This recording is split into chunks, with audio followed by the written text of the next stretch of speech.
तुमच्याकडे देखील कांदा पीक असेल आणि तुमच्या कांद्याची देखील पात करपत असेल किंवा शेंडे पिवळे पडत असतील तर हा व्हिडिओ पूर्ण पहा।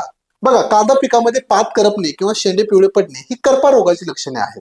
या रोगासाठी तुम्हाला पुढील प्रमाणे नियोजन करायचं आहे। पहिली गोष्ट म्हणजे पाण्याचा आपल्याला संतुलित वापर करायचा आहे। पाण्याचा अतिरेक टाळा। प्लॉट जास्तीत जास्त वापसा कंडिशन वर राहील याची काळजी घ्या।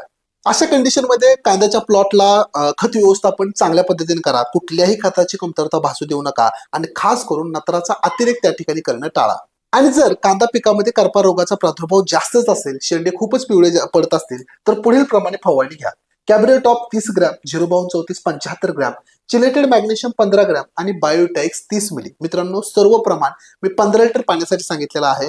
आवश्यकता असेल तर 5 मिली चांगल्या प्रकारचं सिलिकॉन युक्त स्टिकर आपल्याला त्याच्यामध्ये मिसळायचं आहे। ही फवारणी कांद्यावरती सकाळी 10च्या आत किंवा सायंकाळी 4च्या नंतर आपल्याला घ्यायची आहे। आशा करतो की एवढ्या उपाययोजना आपण कांदा पिकामध्ये केल्यानंतर करपा रोग किंवा पात पिवळे पडणे ही समस्या कायमची दूर होईल। चला तर मग व्हिडिओ कसा वाटला कमेंट्स बॉक्समध्ये नक्कीच सांगा आणि अशाच नवीन व्हिडिओसाठी आमच्या कृषी डॉक्टरला फॉलो करायला विसरू नका। धन्यवाद।